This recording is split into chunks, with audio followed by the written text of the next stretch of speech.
I think it's time we get into the heart of this episode, which, as we said at the Do top, is called the Tourney Journey. The Tourney Journey.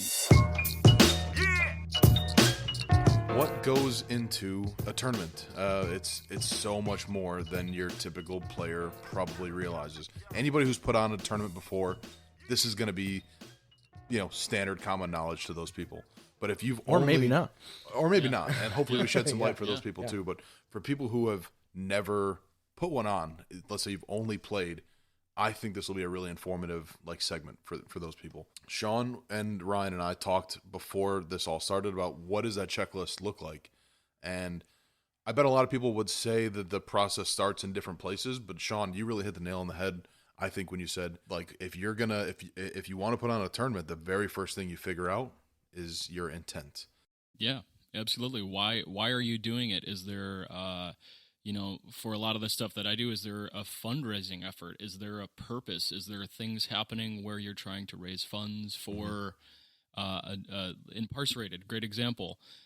Funding an entire course going in the ground.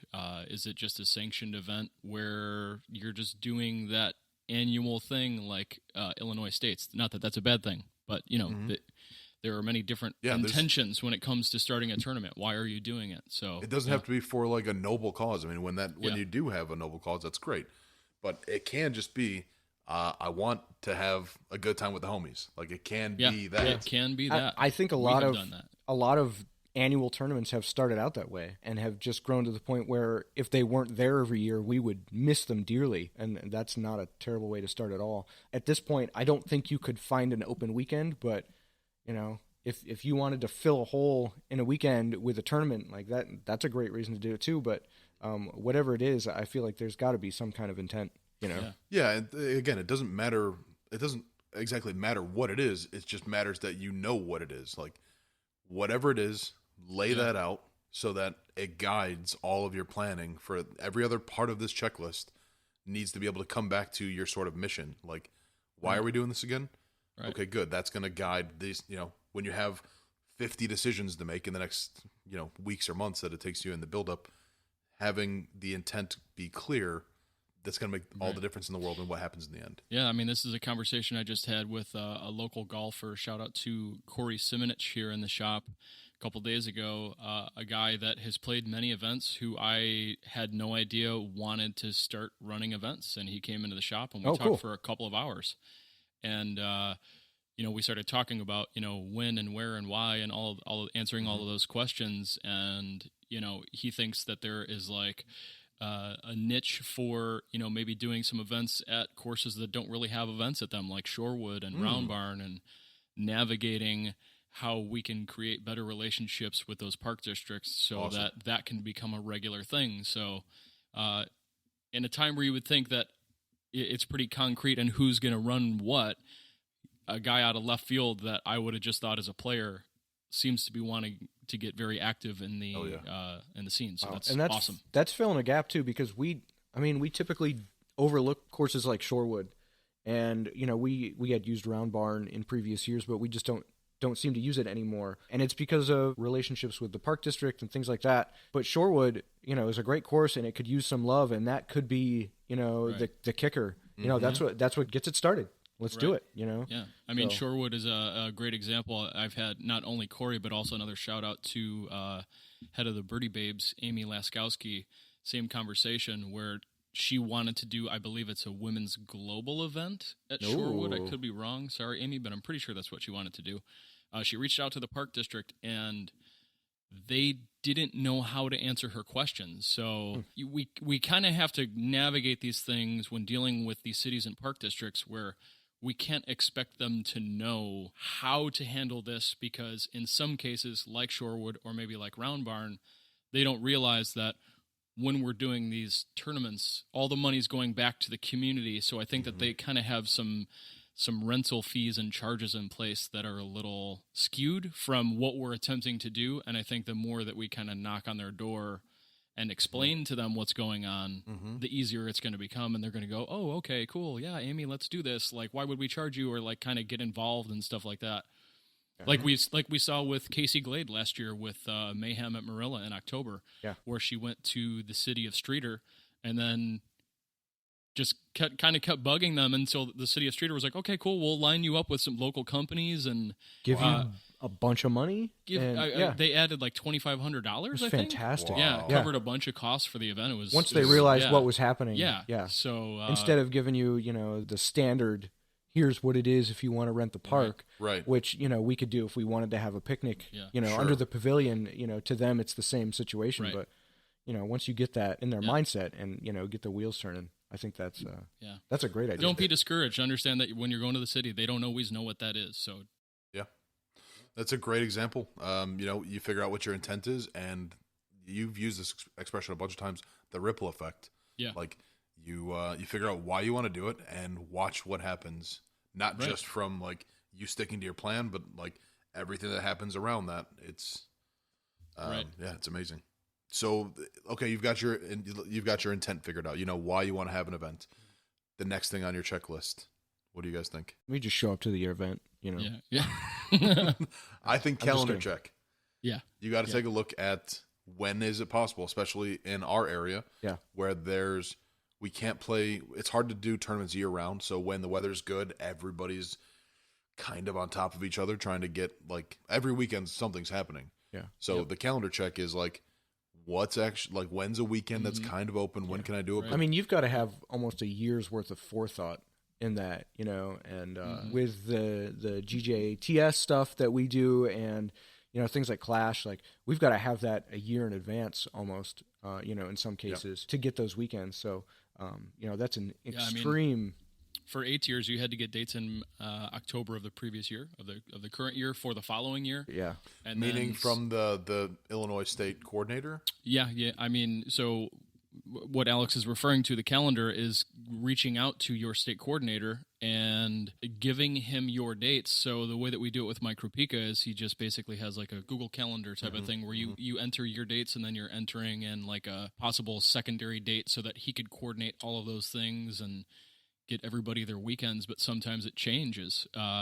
Perfect example this past year. Here's a whole nother topic. We're taking over the Shanahan Classic, but we had to swap dates for Incarcerated and the Shanahan Classic because of some scheduling issues. So it's a huge part of figuring out what you're doing for a tournament. I mean, you can't start planning until you know what day you're doing it. Or you can, and you're likely to experience pitfalls where Right. either nobody shows up to your event because they're all at this other event, or you piss off the person who's trying to have an event and you're like, and they've been working on it for a long time. They've gone through all the proper channels, and you just sprang up out of nowhere without checking with anybody. Right. And now, and you've shout ruffled out, some feathers. shout out to Mike Krupika for figuring that all out and piecing it together. That cannot be an easy task. Like, unbelievable. Yeah. Awesome. And that's also not to say that, because when the calendar is created, then, you could be the guy that's waiting for the calendar to be created so you could see what weekends are left. Because there are still available dates now. I mean, that was something that I was talking with Corey about was, he's wanting to pick some dates for this year. And I said, well, talk to Mike and figure out what those available dates are for your C tiers and find out what is happening so you're not running against another event. Speaking of C tiers, that's another thing on the checklist is figuring out, is this event going to be sanctioned? And obviously, if it is sanctioned, you have a lot more channels to run through. There's a lot more that goes into that. But of course, it doesn't have to be. And there's pros and cons. I mean, like, sometimes you can put on super righteous, unsanctioned events that are just about fun. And those can be some of the most memorable things. Yeah. I think we have a fantastic mix of sanctioned and unsanctioned. Obviously, there are far more sanctioned events, and I think that's preferred. But when you take that break and you play something like Cash Days, run by, Ratchin and Hopkins and Eris, it's so much fun because the pressure's off. Those things like that. And Incarcerated. And AMs get to play for cash. Yeah, which is, something that doesn't happen often. So, having that mix and having I don't want to say the weight lifted off, but, not having to worry about your next ratings update and things like that can change your play. And I think you need that mix in order to be a better player. So, 100%. Yeah, I've always thought with what we do with King of the Canyons, it was always going to be an unsanctioned event Perfect example. Yep. Perfect example. For me, as much as I love the PDGA and I love sanctioned events and I love the parameters that they create, for some things I don't like to have to be stuck in a box with my decision making as a tournament director. I want to be able to say that 50%, the top 50% of the field move on, and I can't do that with a sanctioned event. So and some of the top AMs now get to play with the pros and compete for the same money, which doesn't really happen. Right. Right. So from there, once you know what your intent is, what's the calendar going to allow for, is it sanctioned, is it unsanctioned, I think the next good thing to move on to is your branding and like the promotional side that goes into it. I've seen plenty of events that I just didn't know existed until like the weekend it's happening because somebody decided to post on Facebook. And it's like, well, I wish I would have known about this 3 months ago, or like somebody should have made sure that we all knew about this. And it's easier said than done. I mean, that's a whole job in itself, is doing the, coming up with a great name, coming up with artwork for it, and then, being on top of promoting it. And that's partly why I added somewhere on this list, I'm not sure where exactly it works in, but working with like a crew where everybody brings something else to the table. I've found that, if you're good at organizing, it's rare that one person's good at everything. Like usually you get... Unless your name is Ryan Fancher. Unless your name is Ryan Fancher. Ugh. But like ideal world, you have a guy or, somebody you can go to that's going to hook you up with a cool logo, help you come up with a good name for it. And, once you have all that stuff, it's so much easier to start doing promotions. I mean, if it's not like concretely nailed down, you're going to have a hard time filling up your tournament. Yeah, I think we've been really fortunate. And I say we, like, I don't consider myself a huge part of that until recently. Who is they? Yeah, right. Whatever. Who is they? But organically, the group that we myself, Sean, Thor, and Doc, Leo Borowski, have put together, like, it just seems to work. Everybody's got their thing, and we've been very fortunate that the events that we've been putting on have been popular enough and advertised well enough through places like the shop and on Facebook and things like that, that we don't need to go too far. But I know that a lot of other tournaments need to, and they do, and they still get it done. And that's, huge shout out to the people that can do that and go everywhere and fill those events that would otherwise not be. That's a huge, tough task. It is. But I mean, like, when you are doing it really well, when you're operating like at the very high level, you get the thing where your events are selling out quickly. Right. Rather than like, hey, a post every day for the last week in the build up to a tournament, like we still have a couple spots open.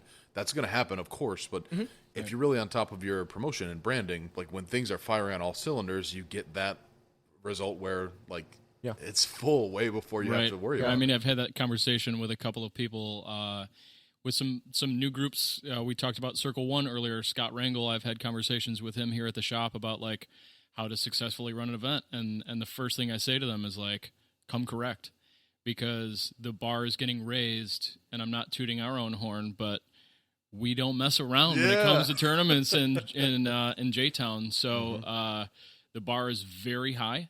And if you are going to run an event, and I think that's kind of where it stems from. Everybody wants to have that successful event because they're either a part of it or they see it happening and they're like, man, I want my piece of the pie, and I love it. Because come and get it. Yeah, come and get it. Like, that's the only way. So you just have to really come correct with what you're doing.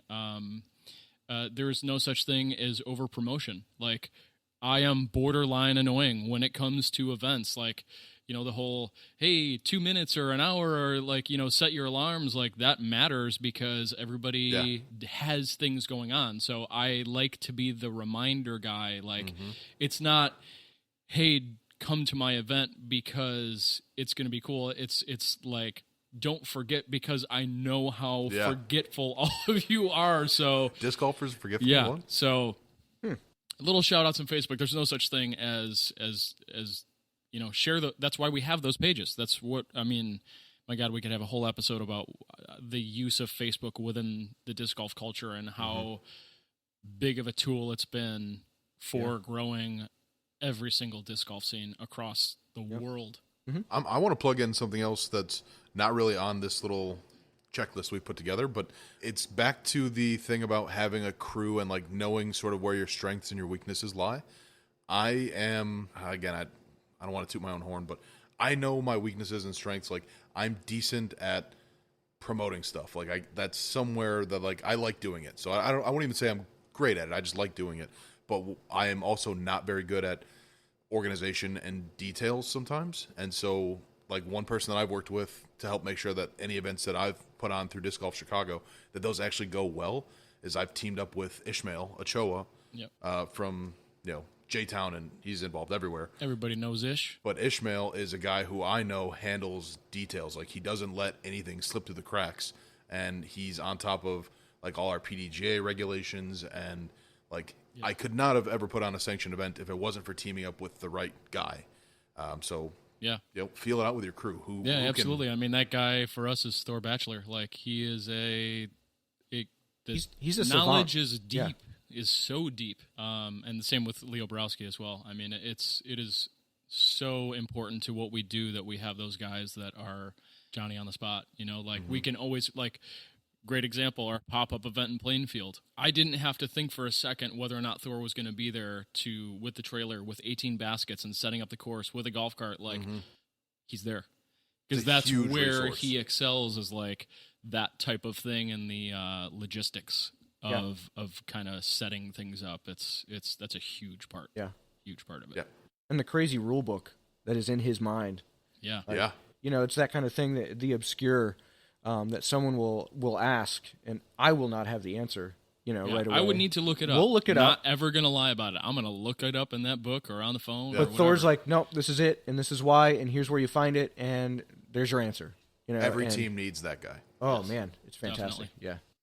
Okay, so moving on from there, let's talk about the registration process. How are you getting people to sign up for your tournament? There's a lot of different ways to do it, but it seems like the consensus here is DG Scene. Oh, no brainer. Disc golf scene all the way. Yeah. Game changer. Amazing website. Amazing. Yeah. You got to talk to us about that. I've never put on an event nearly the size of what you have done. So talk us through that. Absolutely. So, I mean, I am not a tech guy at all. Like, when it comes to that type of computers or anything. So it may as well be my 86-year-old grandmother working with Disc Golf Scene. That's my computer skills. But anyways, they make it so easy for me to be successful. They have thought about everything. Any kind of variant that you need, t-shirt size, $5 Ace Pot, $5 CTP, they have thought about it. It is available for you to do, setting up a wait list, setting up divisions, capping those divisions. It is completely customizable. Just huge shout out to Disc Golf Scene. It's incredible. I've used it before, but I'm kind of fuzzy on it. Do they have can you use it for free, or is there always a charge to use Disc Golf Scene? I want to say that there is, so the way that you set it up is there's a couple different ways where you could either have the player paying those fees. So I guess to answer your question, yes, there is always a charge. And it's like $1 something. It's inexpensive. It's a couple of bucks per player. So you could set that up one of two ways depending on, again, the intent of your event is, is the event going to cover those costs for the player, or the recommended have the player cover the costs, because there is that convenience charge. We do have this great website. Like, it can't be free. Yeah. There has to be a charge. I would never expect something like that to be free of charge. Like, and if you're complaining about the little charge from Disc Golf Scene, if a couple of dollars is going to deter you from playing a tournament, if you want nice things, you pay for nice things. Okay, so let's say, so obviously Disc Golf Scene is top of the list. If you're not going to use that, how else do you do it? I mean, I know some guys that are still, they just had the J-Town Ice Bowl, and I don't want it to sound like I'm speaking badly about them, but they did in-person only signups and day of signups. They still had like 30 some odd people come out. So the old way is still alive and well. It still works. I mean, if you have enough people coming out to your local league, like Jason Poole did. I mean, when he was here a couple weeks ago, he still had a decent amount of people signed up on his list. I guess it just puts a little bit more work on you on the day of, right? To do it that way, which is not a big deal. But it isn't a big deal. When you get big numbers, it becomes a big deal. I actually just messaged this to the guys the other day about our event is almost full. Bush Park, Battle at Bush Park. Yep.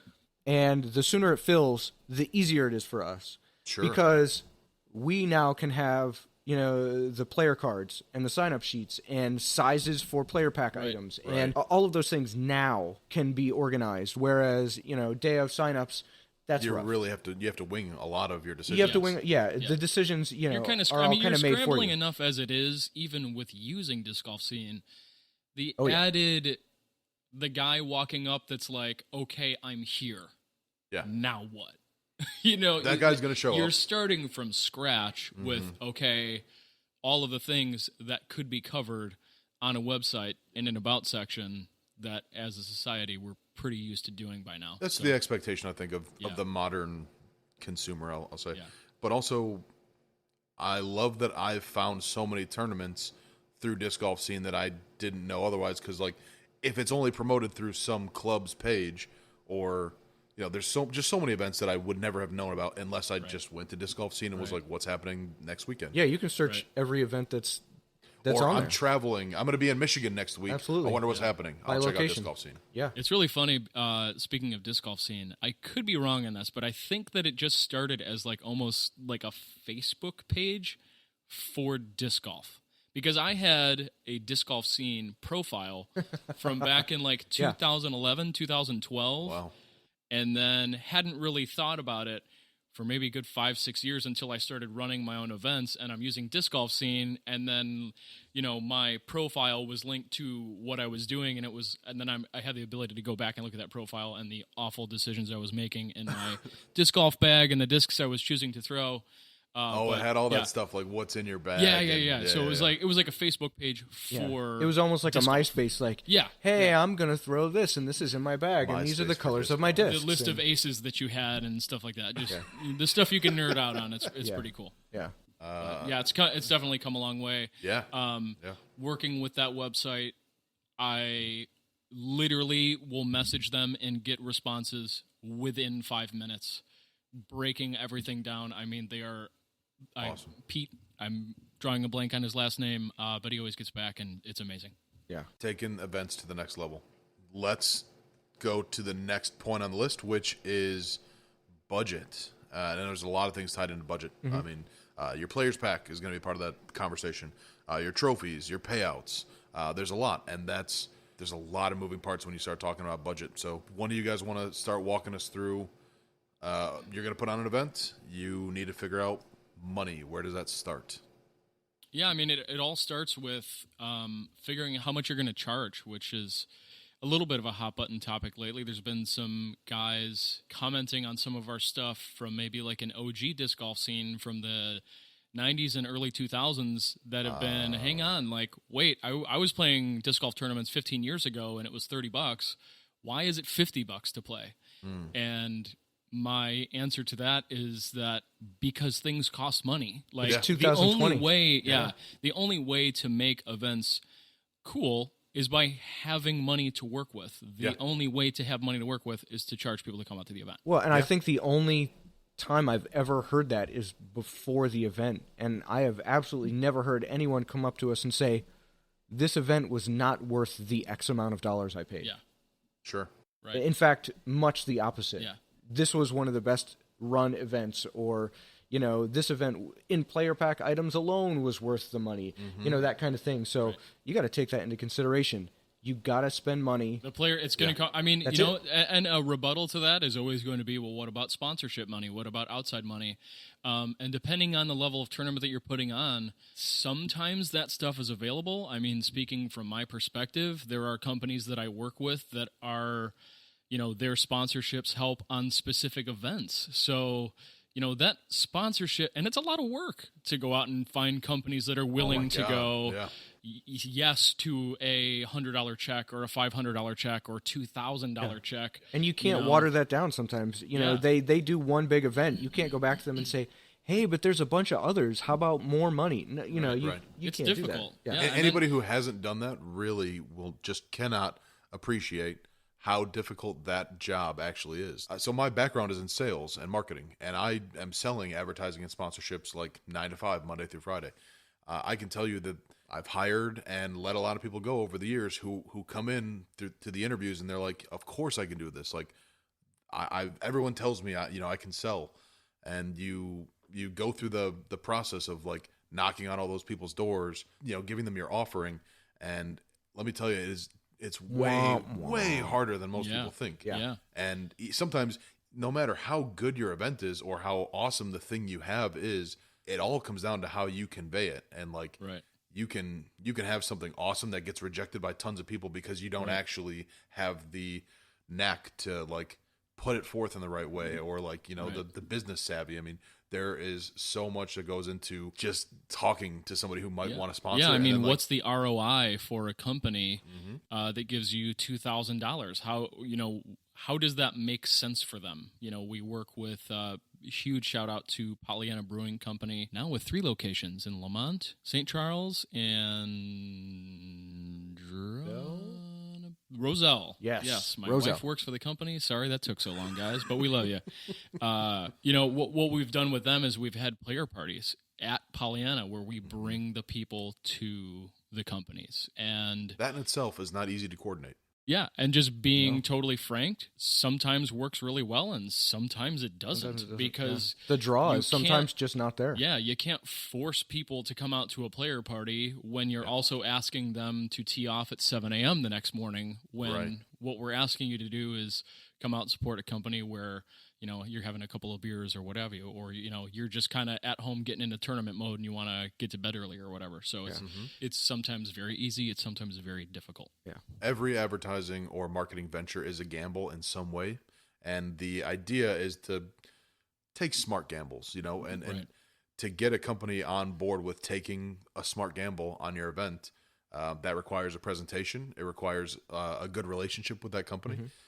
There's a lot that goes into making it actually happen, and then delivering on it, and having them feel like, well, that was a good investment. Like, the pressure of putting on a good event for the sponsors and not just the players. Yeah, that's a huge part of that. Finding sponsors, that's a part of your budget, but like as we were saying, the figuring out how much do we charge people to get enough money to work with to make this event achieve the things that we want to achieve. You have to build in your players packs. Like, where do you even start with what's going to go in our players pack? That's always a subject of huge debate, and I think we do a good job, but we try and come up with something different every tournament, and we run so many that, man, it's tough. The well gets dry. Yeah, it's tough to reinvent the wheel with those, and you can only give away so many dry fit shirts before everybody's got a drawer full of dry fit shirts that maybe they don't even wear, and it's like, okay, well, is that something that we continue to do? When, so we try and mix it up as best as we can. This year, I think we're going to try and mix it up even more, to give players more of a variety of items, and it gives you more of an incentive to play every event. To get you got to collect them all, instead of just getting the same thing for every tournament. But it's difficult every single time. Yeah. And I think our community in general has responded so well. Everybody loves our what we do, and we've been really fortunate to have that. But yeah, it's still really tough. It is. And when you're figuring out the budget side of that, like, I think a lot of people will gravitate to we can get dry fits made for this price. And like, you tend to look at the things that are not very costly, because that means you can put on an event that doesn't cost the players as much, and that feels like a win. But I think a lot of the time you end up giving people stuff that they're just like, okay. Yeah. Cool. Well, there's definitely got to be a quality aspect to that, which I think we've, again, done pretty well with. But yeah, it's a fine line. You can't have something that is going to cost the tournament so much money that, we run out of sponsor money, and we run out, like your whole event price goes into a player pack, which, Yeah, and I mean, too, this kind of overlaps with a little bit of the branding that we talked about earlier. As much as I don't want to talk about the things that specifically I or we do, the Greater Joliet Tour Series, we were able to feel really good about giving out like 6 or 7 flat top DX rocks last year that, like, on the scale of what's cool for discs, like DX plastic is like the cheapest. But we kind of branded the whole thing as like, it's a whole set, and it's cool to have, like, in my mind, that was my intent of like, let's have a whole set of like, I have every one of them on a shelf at my house right now. And I look at them on a regular basis, and I think it's the coolest thing. So, like, I hope that everybody kind of thinks like I do, and that, you know, maybe it was a $10, $11 retail value, but it's really special to me that I have a disc. Like, in general, you should at least have a disc for your event. Like, I have gone to events, and I didn't get a disc. And I'm a grown man. Like, why didn't I get a disc? Where's my toy? Like I need to have that memento thing for me. And I wish that I hope that more people see that. I'd like to see more people like get that disc at check-in or at your player party. Have your card sign it, dude. Have your card sign it and hang it up at the house. Like, this is irreplaceable memories that we're having together as a community, as a culture, the camaraderie that, like, that to me is what matters. Like, having the disc to sign, you know, having the thing that ties it all together. Yeah. Well, because I'm looking right now at how many different types of molds of discs at the shop here at Delwood. We're not going to pick the disc that works for everyone. We're not even going to pick the disc that works for 10% of the field. But you know, we know that a lot of people aren't going to throw that disc or, you know, even support that particular brand or whatever. But if we put a cool stamp on it, if we make the event memorable, if we make the stamp memorable, if we do all of those things right, people are going to want that stuff. And that's what we try and do with player pack items. You know, create more of a value for all of that stuff. Yeah, you want to walk away feeling like, well, that was worth my money. Either it's like a very high quality thing that's like, that is high enough quality to where I would have spent my money on that. Or it's unique enough to where, like, I couldn't have gotten this anywhere else. Absolutely. There's nowhere else I could have gotten this thing. Right. And now, you know, there's the memento value. Yeah. Absolutely. There's also, like, you know, on the other end, you're probably going there, but not just player pack items, but... Trophies? Well, trophies. Yeah, we can talk about trophies. But go ahead. I was also going to say, like, a lot of the behind-the-scenes stuff, like signs and sign holders. We're going through that right now with Thor, figuring out what kind of sign holders to put signs in for sponsors and things like that. And we don't want to make it look like, like a Xerox copy. Yeah, paper and packing tape. And that's another, you know, that's another added value type of item that nobody would ever think of. But that stuff adds up. It's expensive. Printing the signs, the sign holders, you need a lot of them. They're not cheap, you know, things like that. And we can reuse a lot of that stuff. But man, you know, that is tied into the cost of every tournament. And so when you try and figure out that bottom dollar value, I'm sure you're missing a lot of that stuff. And it's got to be paid for. Yeah. And I think also now more than ever, I mean, we're in an era where my package to sponsors is going to be stuff like this, shout outs in a podcast, social media posts. Yeah. You know, like, no longer do we have to say, well, you're going to have a T sign on this hole. Yeah. Because let's be honest, do the players really look at those T signs? Depends. I mean, if you're plugged into the scene, you'll, like, for me, I imagine most typical players probably not. But if you are, like, I had used the expression a mover or a shaker, you know, if you help put events together, you appreciate what it takes to get a sponsor. And when you walk up to a hole and you're like, oh, snap, that company sponsored this? That's awesome. I wonder how I can support that business. Thank you to them for supporting us. But me and people like that are rare compared to, you know, everybody that plays the sport. Because they're in the zone too. I mean, can you blame them? Like, they're teeing, you know, they're teeing off. They've got tournament nerves, and like, I think the last thing that sometimes players are looking at are the company in small print on a sign. So, and what we also want to avoid, you know, and this will tie into some other topics later, but we want to avoid the expectation of players adding, you know, sponsorships for T signs. Like, we want to create events where we have the sponsorship, we have the funds, we have everything, so that we don't have to say, hey, for $50 you can sponsor a hole. Well, I just paid $50 to enter. Why am I sponsoring? Like, you know, Joe so-and-so on hole 6 sponsored that. Like, shout out to everybody who's down to do that. Like, it's appreciated. Absolutely. But when we can avoid that, that's what we want. And that that comes into, you know, the amount of money that it takes for every player to play an event, you know? So there's a lot that's baked into that whole thing we just covered. We could talk for 3 more hours about this one topic. There's a lot to it. But in general, just don't underestimate the process of figuring out your budget, because there's a lot to figure out there. And just know, if you want to put on a cool event that is remembered and that people look forward to next time around, it's probably not going to be a cheap event. Like, if your top priority is putting on a free event, you're going to have a very hard time making it kick-ass. Right. Yeah. Or it's going to be like trophy only. Like, you could do $25 buy-in, but you're not going to have the funds. You could put all that money towards an awesome player pack and then trophy only, which there are clubs and people and promoters that do that. So, it's not to say that it can't be done. But, again, first step, what's your intent? What are you doing? So, these are the things that you have to check off the list of. Oh, and spoiler alert, tournaments don't make money. Yeah. Yeah. Tournaments. I think that's the number. Like, if you went to a tournament and you spent a bunch of money, like it was, I don't know, $100 tournament, and you walked away thinking, like, where did that money go? Like, did we get something awesome in the players pack, or like were the payouts sick? Or if you look around and you're just like, where did that money go? That's when you've done something wrong. Yeah. And I don't think that happens a lot. I think, like, if somebody's charging a lot to get into a tournament, it's because they did something awesome. Yeah. But sometimes, I guess, making money on these things. Sometimes the question is asked and it's just dismissed just as quickly, because the idea that tournament directors and tournament coordinators are in it to make money is ludicrous.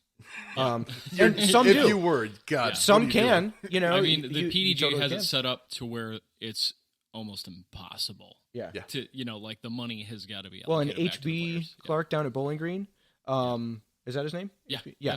Which is another event that is unbelievable. He has 700 players down there, just AMs, and I would be shocked if he was making much of anything.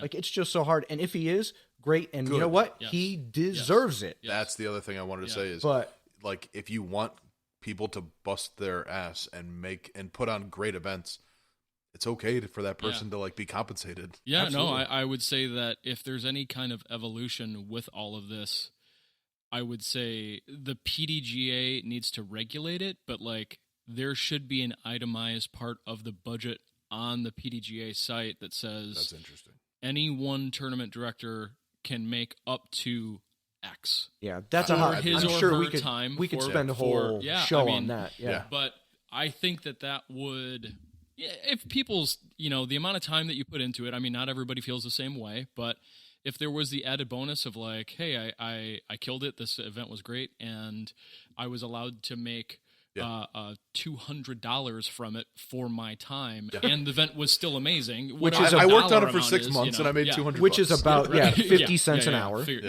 But whatever. I think that is something that, I don't know. It may help, it may not, but I think that maybe that's something in the future. I hope we get there, because right now everything is completely driven by the passion of individuals. Right. But I would love if we got to a place where the sport was healthy enough financially to where people would, make money from doing great things. You know what? Like, I am 100% happy after paying everything that needs to be paid for the tournament to actually function, give everything else back to the players, in the form of player packs and payouts and things like that, which is what we've been doing. And I think our payouts are far and away probably ridiculous. Some of the best in the area. Pretty great payouts. But I don't have a problem with that at all. Like, I don't need to make a dime. No. But I hope we get there someday. So we have not. I mean, we've been talking about budget for a while. We still haven't really talked about trophies or payouts, but those are two more really important parts.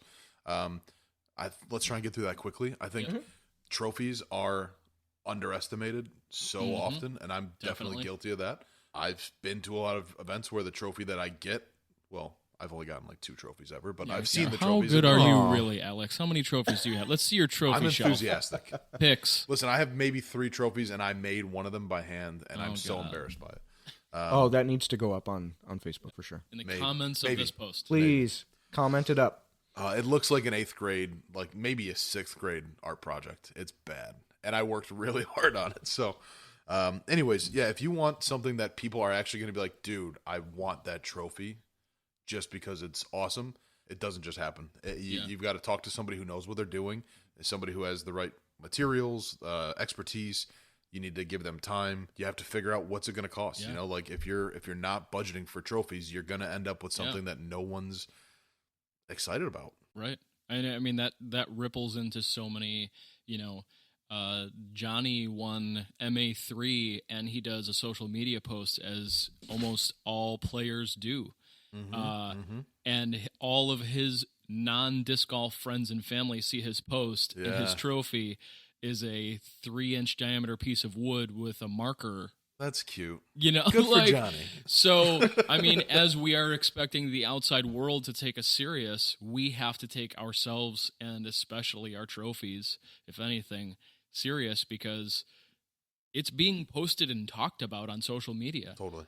So, I mean, all the way down to like a 7-week league, I did trophies that cost a little bit of money, you know, because it's important. You have to budget for trophies. And when you do that right, you get like the difference you get from spending on that and not spending on it, or knowing somebody who can just like you have a good relationship with, and they'll do, you know, they'll take care of you. Yeah. But like I've definitely been to events where I'm just like, hey, I'm here to have a good time, and if I play well, that's cool.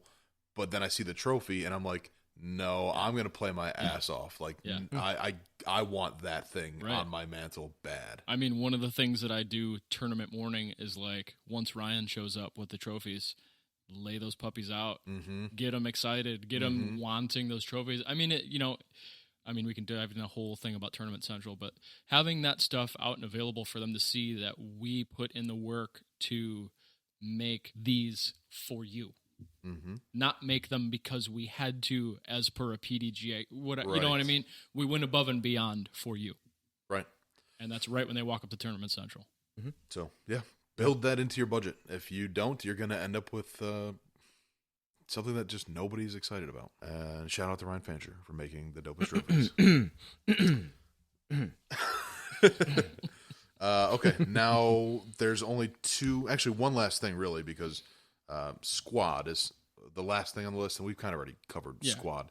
So the last thing is figuring out the schedule of the event.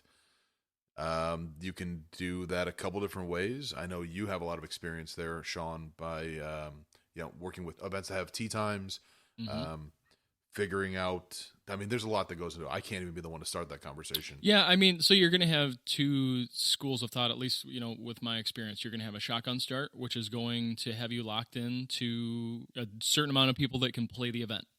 Sure. You've got 18 holes. Shotgun start means everybody starts at the same time. First round, everybody starts the same time, second round, or however many rounds you have. So if you have 18 holes and you want to avoid fivesomes or having a tournament take 14 hours, you want to have foursomes, well, you're down to 72 people total that can play the event for that tee time.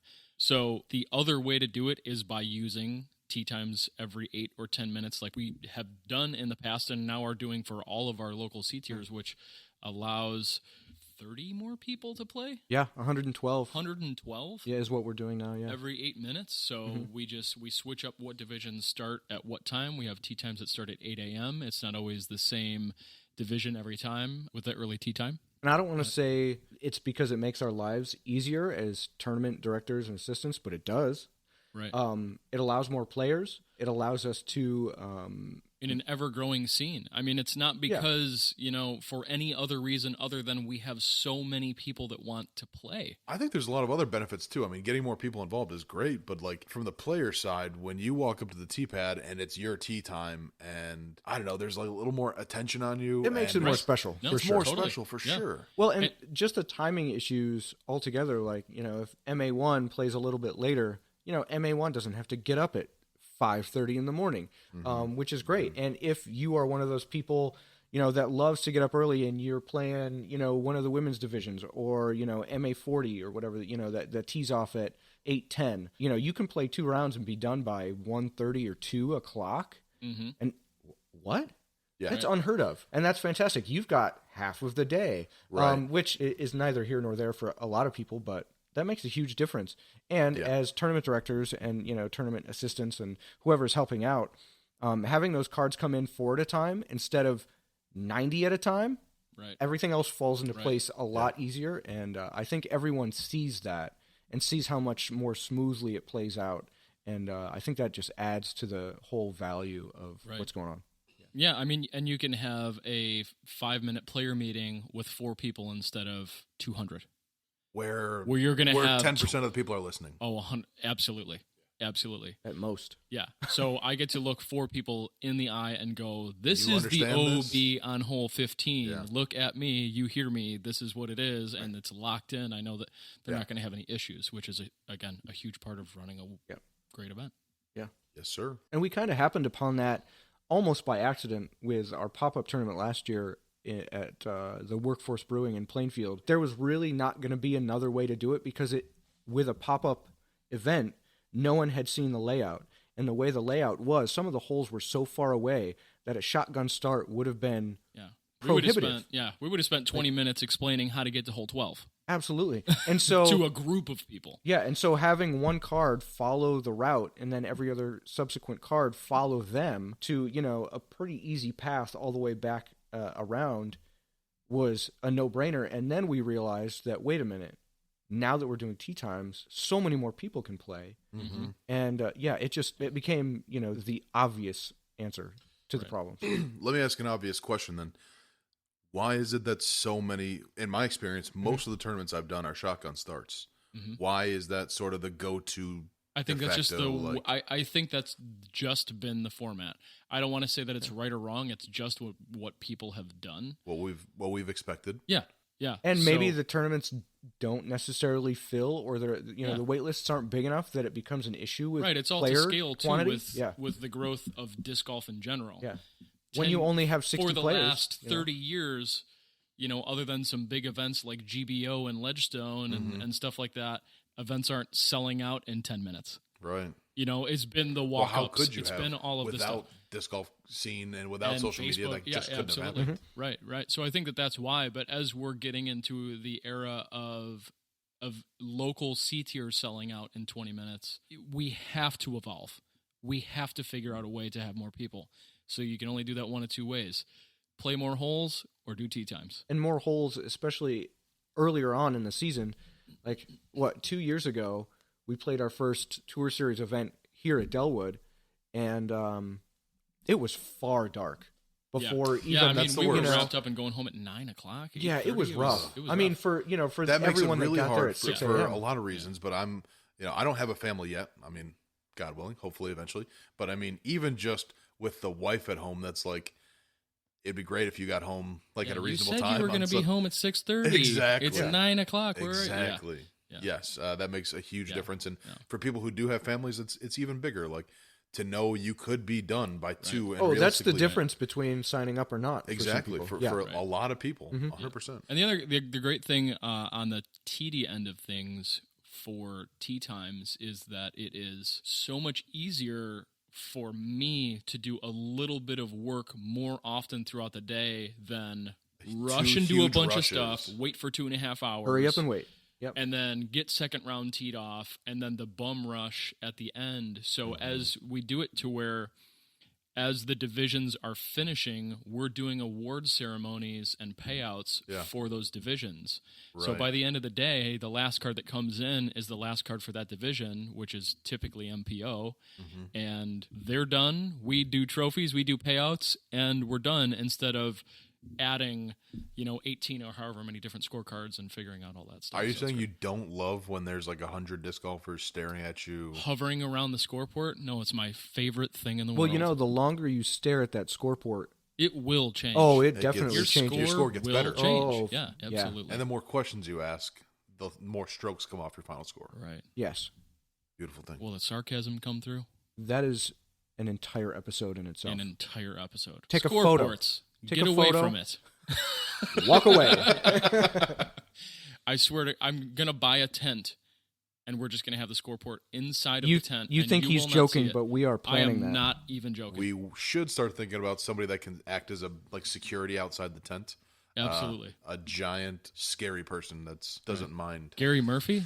Are you listening, Ooh. Gary Murphy? He You could do watches that. enough UFC. Maybe he's Yeah. picked up a few moves. He's tall. Yeah, he's tall. He could do it. He would do it. He looks scary. What happened to that guy? Oh, he was trying to see scores early. Yeah. Oh yeah. It would only take one as an example. Yeah. Yeah. You broke his nose. He just wanted to know whether. He wanted to look at his score for the 7th time. But I think that something like that could add a little bit of it, like you know, one of my favorite things with King of the Canyons is everybody kind of the coming in and seeing where the bubble is, you know, who's going to move on. So like kind of not knowing where everything falls until that scoreboard is brought out. Yes. I think is how it should be. You know, like, because then it's like, ooh, now we all know at the same time instead of the first card's in and they know more than the guys that are the last card, which, you know, who falls on those cards is totally random. Right. So it kind of levels the playing field a little bit. Okay. I think we've covered the basics on the whole checklist. I'm sure we've missed some things, but I think we got the main things, and we probably got a little more in depth than we thought we were going to, but that's cool. So that's basically a wrap on episode 1. I mean, guys, thanks so much for listening. We're going to be planning to get another episode out within 3 weeks-ish. That's what we're aiming for. So, you know, we'll be posting about it in the meantime. There's going to be plenty to talk about. Please like, subscribe, share, like Ryan says, all those social media things you're supposed to do those things. Follow along, please. Next week's subject is going to be, or not next week, but next episode's subject is going to be a bit of a surprise, but as a little teaser, there will be a special guest involved, so keep an eye out for that. Ooh, I have something that we can give a little teaser on. Teaser. So the very first time that we got together, about 6 days ago to discuss doing this podcast, we came up with a really cool idea that involves your local disc golf clubs. We're not going to give away too much information. Still logistics to work out. Still some things to work out, but I would say it's going to happen. It's happening. Get your clubs wrapped. Yeah. You know, start getting involved in your local clubs. Definitely more details to come. More details to come. Get involved in your local disc golf scene, please. It will matter. Was that enough to get you mad, but not give you any information? Probably. Good. Yeah. Good. Exactly and what we wanted. Another point is, if you have something you want us to talk about, if you have a guest you would love to hear on the show, drop us a message. In the next episode, we're hoping to introduce a segment called Mailbag, where we address specific questions that you guys have DM'd to us. So either you can post it as a comment or send it straight to us. Any one of our pages, Unstable, Disc Golf Chicago, Delwood, any of those pages, you have a question or guest you want to hear, get that to us. We would love to bring your thoughts and questions onto the show next episode. Do it. All right, we'll catch you guys next time. We're out. Later. Peace.